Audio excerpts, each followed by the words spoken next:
tardes, somos el equipo 4, conformados por González Hernández, Ricardo Adrián, Gutiérrez Herrera, Hendrik, su servidor Hilario Ordóñez Ulises, López Morales Jared Naín, Menas Delgado Alejandro y Morales García Bruno Adrián. Les vamos a presentar el tema de el barroco y la ilustración.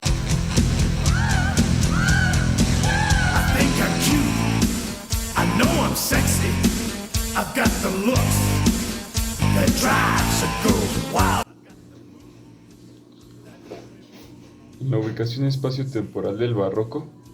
Empezamos hablando de que el barroco fue un periodo de la historia en la cultura occidental originado por una nueva forma de concebir el arte que, partiendo de diferentes contextos históricos, produjo obras en numerosos campos históricos y artísticos: la literatura, arquitectura, escultura, pintura, música, ópera, danza, teatro, etc. Se manifestó principalmente en la Europa occidental, aunque debido al colonialismo también se dio en numerosas colonias de las potencias europeas, principalmente en Iberoamérica. Cronológicamente también abarcó todo el siglo XVII y principios del siglo XVIII, con mayor o menor prolongación en el tiempo dependiendo de cada país. Se suele situar entre el manierismo y el rococó, y en una época caracterizada por fuertes disputas religiosas entre países católicos y protestantes, así como marcadas diferencias políticas entre los estados absolutistas y parlamentarios, donde en una incipiente burguesía empezaba a poner los cimientos del capitalismo. En la parte del término del barroco, este se utilizó por primera vez a mediados del siglo XVIII, en pleno contexto de la Ilustración, y originalmente el significado del barroco fue tomado en portugués antiguo, pues barroco designaba un tipo de perla de forma irregular. Por la parte de la Ilustración, este fue un movimiento cultural e intelectual primordialmente europeo, que nació a mediados del siglo XVIII y duró hasta los primeros años del siglo XIX.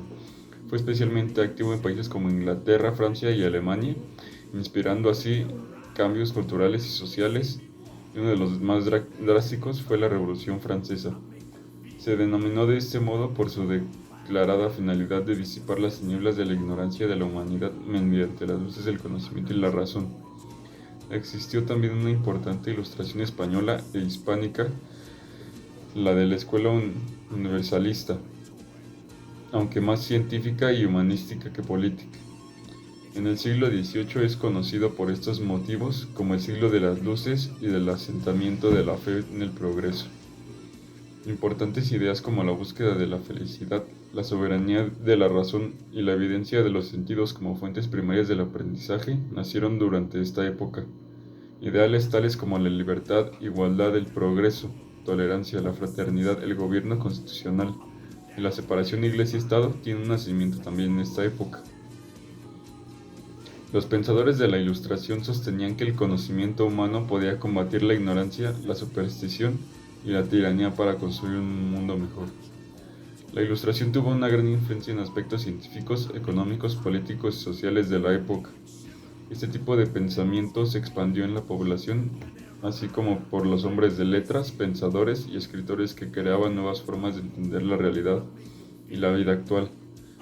Se expandió también a través de nuevos medios de publicación y difusión, así como libros, periódicos, reuniones o en cafés de grandes ciudades continentales y británicas, en las que participaban intelectuales y políticos a fin de discutir y debatir acerca de la ciencia, política, economía, sociología, leyes, filosofía y literatura. La Ilustración fue marcada por un enfoque en el método científico y en el reduccionismo, el dividir problemas y sistemas en sus componentes al momento de encontrar una solución o entender mejor cómo funciona el sistema o problema.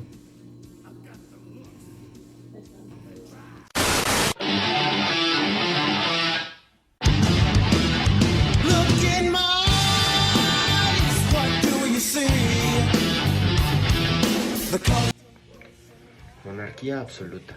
¿Qué es? La monarquía absoluta es una forma de gobierno en la que el rey tiene el poder absoluto. En ella no existe la división de poderes ejecutivo, legislativo y judicial. La monarquía estaba limitada por tres aspectos: la resistencia de los diversos poderes locales a las demandas del gobierno central, la falta de un control eficaz de los reyes sobre las tareas del gobierno. Los reyes debían contar con la aprobación de las asambleas representativas. El despotismo ilustrado. En el siglo XVIII, las monarquías absolutas aplicaron una política de reformas basadas en una corriente filosófica nueva, la Ilustración. Se denomina despotismo ilustrado a reformar la administración, el ejército, la economía, modernizar la industria y el comercio y favorecer el avance científico y la educación, pero sin alterar la base social y política del antiguo régimen. Surgimiento del Estado-Nación. Un Estado-Nación es una forma de organización política que se caracteriza por tener un territorio claramente delimitado, una población relativamente constante y un gobierno. Si no cumple con estos requisitos, no se considera Estado-Nación. El Estado-Nación surge mediante el Tratado de Westfalia, al final de la Guerra de los 30 años en 1648. Con este tratado se acaba con el antiguo orden feudal y se daba paso a las organizaciones territoriales definidas en torno a un gobierno.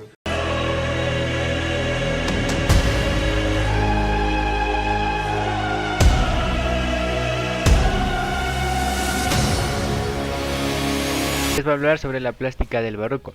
Las características generales de la pintura barroca son: se caracterizó por la búsqueda del realismo a través del efectismo y de darle cierta teatralidad a sus pinturas.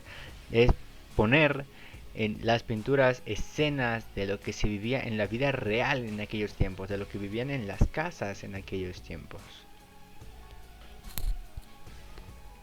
La luz y el color pasaron a ser grandes protagonistas encargados de producir la profundidad y la perspectiva. El trazo pasó a segundo plano. Esta fue una innovación que se le atribuyó en demasía al buen punto de los pintores barrocos, ya que era una innovación en esos tiempos muy buena para producir una profundidad de otra manera. Las formas en el barroco fueron particularmente abundantes y por lo mismo las pinturas estaban llenas de volúmenes y detalles. Esto llevó a que muchos quedaran maravillados con esas pinturas, gracias a que contaban con un dominio total y perfecto de las técnicas pictóricas, o al menos así consideraban las pinturas de la época barroca. Algunas pinturas relevantes son Las Meninas, donde aparecen mujeres con sus hijas vistiéndose en un dormitorio, hecha por Velázquez en el año de 1656, La Tormenta en el Mar de Galilea, hecha por Rembrandt en el año de 1633, y Judith y Holofernes, hecha por Caravaggio en el año de 1599. Características generales de la escultura barroca.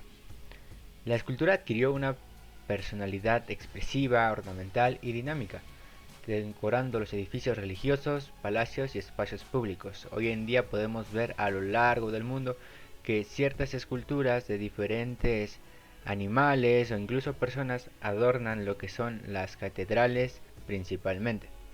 La escultura barroca presenta dos variantes: la variante gótica, que fue de la más famosa, y la típica de España y Alemania, asociadas a lo religioso, que como lo comentábamos es en el ámbito de las iglesias, y a las tradiciones locales. La variante renacentista, localizada en Francia e Italia, implantándose en el imaginario grecorromano clásico.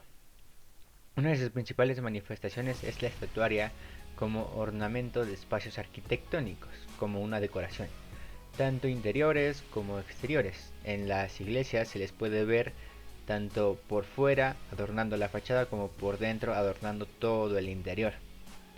Los materiales más habituales fueron el bronce y el mármol, mientras el barroco más popular se decantó por la madera policromada. En los exteriores se impone la piedra. Otra de las características de la escultura barroca es que los artistas se destacan por obras monumentales, muy ornamentadas y fastuosas, recargándolas y desatándolas de un mensaje propagandístico. O sea que tratan de hacer obras muy monumentales, que se vean grandes, que se vean imponentes, llevando también a la perfección el detalle, como sucedía con los pintores. Algunas de las esculturas más importantes son el rapto de Proserpina, hecha por Bernini, y La mujer con velo, que la hizo Antonio Carradini. Características de la literatura barroca. Las características fundamentales de la literatura barroca española son la progresividad, complejidad en los recursos formales y una temática centrada en la preocupación por el paso del tiempo y la pérdida de confianza en los ideales neoplatónicos del Renacimiento, haciendo una evolución más, como se comentaba en la pintura, al dramatismo, a que fuera una formalidad ya más eh, real de las situaciones que se vivían en aquellos tiempos. Asimismo, cabe destacar la variedad y diversidad en los asuntos tratados, la atención al detalle y el afán de atraer a un público amplio, de lo que es ejemplo el auge de la comedia nuevalopesca. Algunas obras literarias del barroco son la fábula de Polifemo y Galatea, hecha por Luis de Góngora, un escritor muy famoso de aquellos tiempos. La vida es sueño, hecha por Pedro Calderón de la Barca. Tartufo, escrita por Molière. Divino Narciso, por una gran escritora que es Sor Juana Inés de la Cruz. Y El burlador de Sevilla, Tirso de Molina. You think you know me.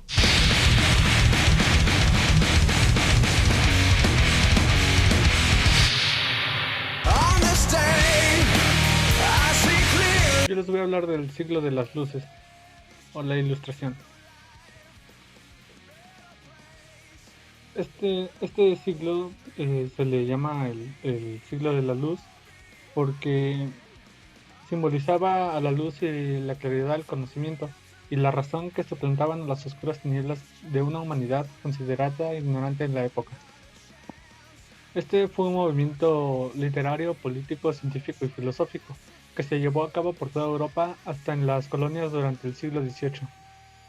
Este movimiento implica un cambio ideológico y de las costumbres de la población, que sirvió de inspiración para eventos tan revolucionarios tan importantes como la Revolución Francesa. Tomaron como ejemplo el espíritu renacentista, poniendo al ser humano en el centro de la vida. Comenzó en Inglaterra durante mediados del siglo XVII, ya que en esta nación fue la principal promotora del pensamiento, y posteriormente en el siglo XVII fue conocida por Francia. Pero el auge o la mayor difusión del movimiento fue en el siglo XVIII, en toda Europa y América, extendiéndose hasta mediados del siglo XIX. Durante el siglo de las luces hubo algunos puntos que marcaron las características del nuevo movimiento, que estas fueron: impartir tanto conocimiento que se combatiera la ignorancia existente en las personas, acabar con la superstición, poner fin a la tiranía, contribuir a un mundo mejor, luchar contra el absolutismo y la nobleza, ver las cosas de forma realista o racional, lograr o conseguir la verdadera felicidad. Para el burgo, esta consistía en la pertenencia de propiedades privadas, libertad e igualdad.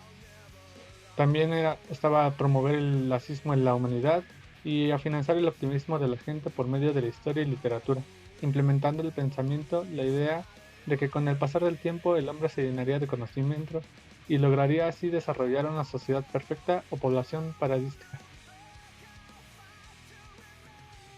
El movimiento trajo como resultado final distintas consecuencias, que son los importantes cambios en la modernización cultural.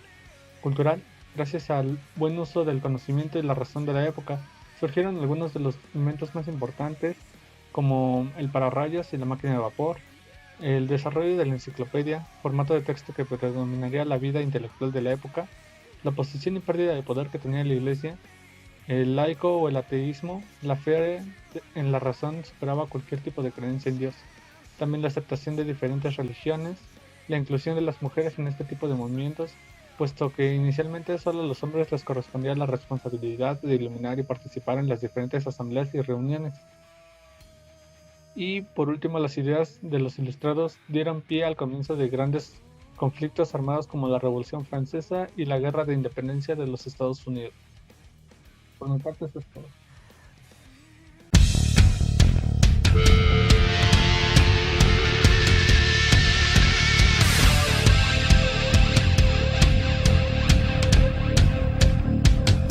Ahora les voy a hablar de la Revolución Francesa y su influencia en América. Voy a empezar hablando que fue un conflicto social y político con diversos periodos de violencia que convulsionó en Francia y por extensión de sus implicaciones a otras naciones de Europa que enfrentaban a partidarios y opositores del sistema conocido como el Antiguo Régimen. Se inició una autoproclamación del Tercer Estado como Asamblea Nacional en 1789 y finalizó con el golpe de Napoleón Bonaparte en 1799. Y si bien después de que la Primera República cayó tras el golpe de Estado de Napoleón Bonaparte, la organización política de Francia durante el siglo XIX osciló entre la República, Imperio y monarquía constitucional, aunque lo cierto es que la revolución marcó el final definitivo del feudalismo y el absolutismo en el país, y dio a luz a un nuevo régimen donde la burguesía apoyaba en ocasiones por las masas populares, se convirtió ahora en las fuerzas políticas dominantes. La revolución socavó las bases del sistema monárquico como tal, más allá de sus estertores, en la medida en que lo derrocó con un discurso e iniciativas capaces de sustentar este movimiento. Finalmente es para hablarles sobre la influencia de la Revolución Francesa sobre América. Esta se dio ya que los ideales de líderes como Napoleón Bonaparte, que fue el principal exponente de la Revolución Francesa, se vieron reflejados en países de América como en lo que en su momento fue Nueva Inglaterra, también Nueva España, por parte de lo que hoy es México y en otros países de Sudamérica. Varios líderes, como les comento, de América, se vieron identificados por las situaciones que ocurren en su país, injusticias y demás cuestiones como podía ser pues los altos impuestos generaron un descontento, derivando así en un movimiento, la búsqueda de que tuvieron unos resultados similares o iguales a los de la Revolución Francesa.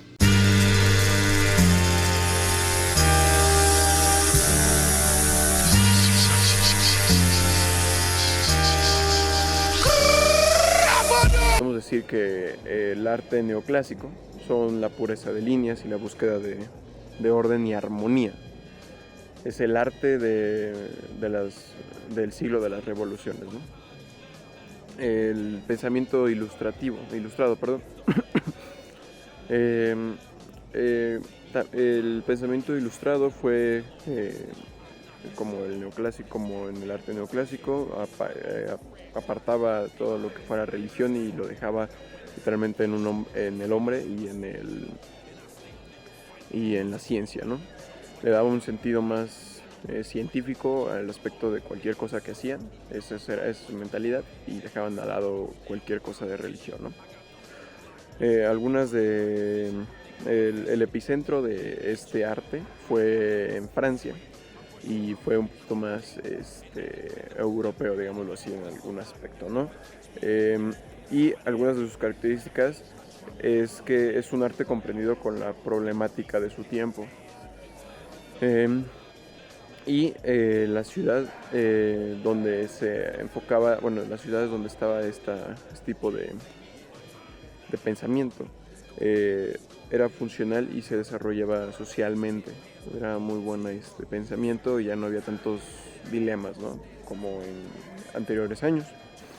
Los escultores prefirieron el retrato porque es un modo de analizar y aclarar la relación entre la naturaleza y el hombre. También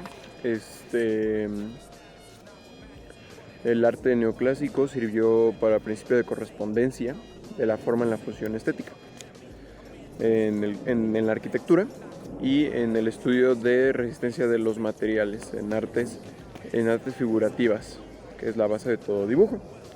Se reduce lo esencial en este aspecto, el diseño, y no da lugar a la probable interpretación, ¿no? Y hablaremos de arquitectura y escultura en este tiempo. Desde el punto de vista arquitectónico, construyó el neoclásico una fase de transición en la arquitectura del siglo XIX, en la que se desarrollaría la revolución industrial, con lo consiguiente auge a la ingeniería. Y la escultura neoclásica fue la rama artística que se aproximó a los ideales de la antigüedad clásica. Y bueno, estas fueron las dos partes que me tocaba hablar a mí, sobre la Revolución Francesa y su influencia en América, y sobre el pensamiento ilustrativo y el arte neoclásico. Muchas gracias. Voices in my head, they counsel me, they understand, they talk to me.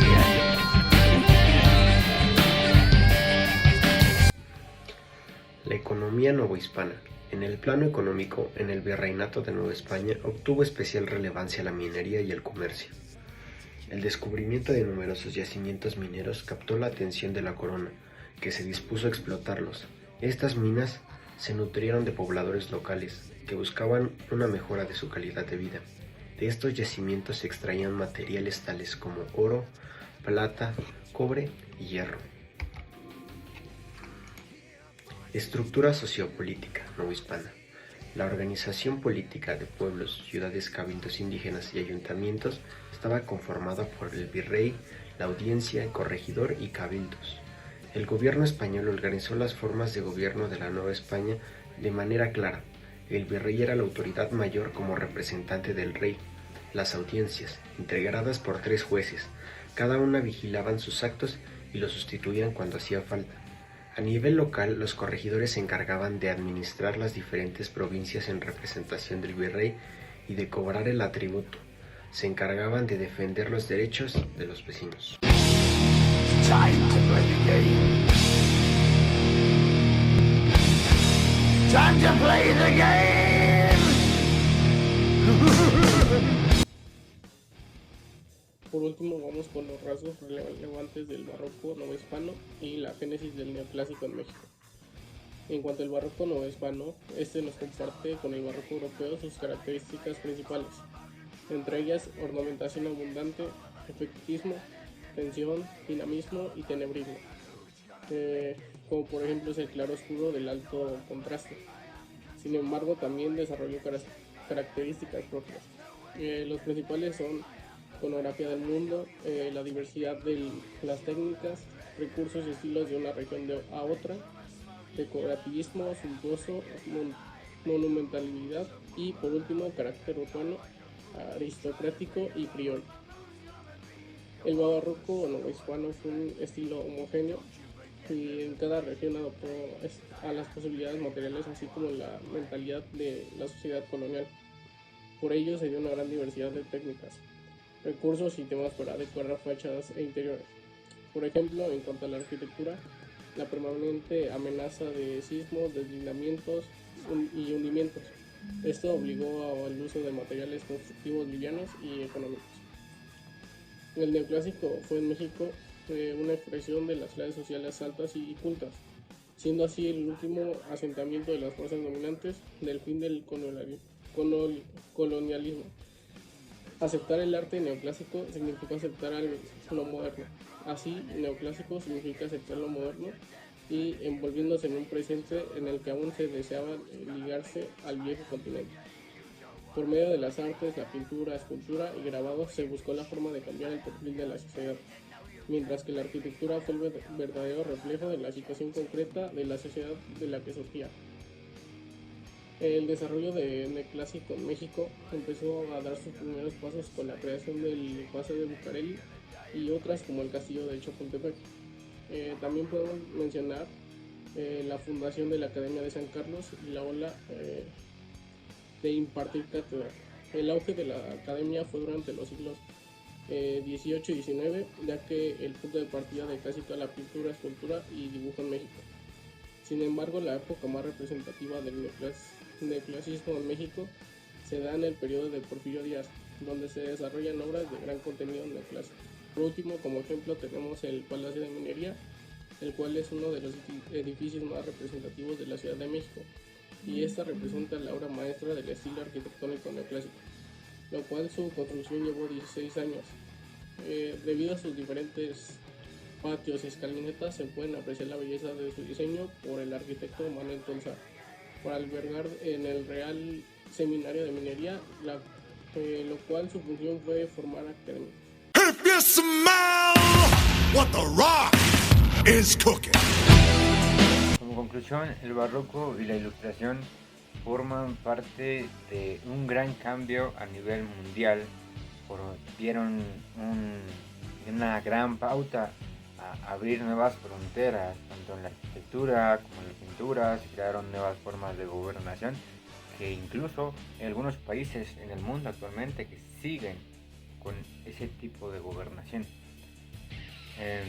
Son muy dominantes alrededor del mundo, entonces el barroco se considera una de las épocas más importantes de nuestra existencia, llena de grandes exponentes en diferentes ramas. Eso es todo por nuestra parte.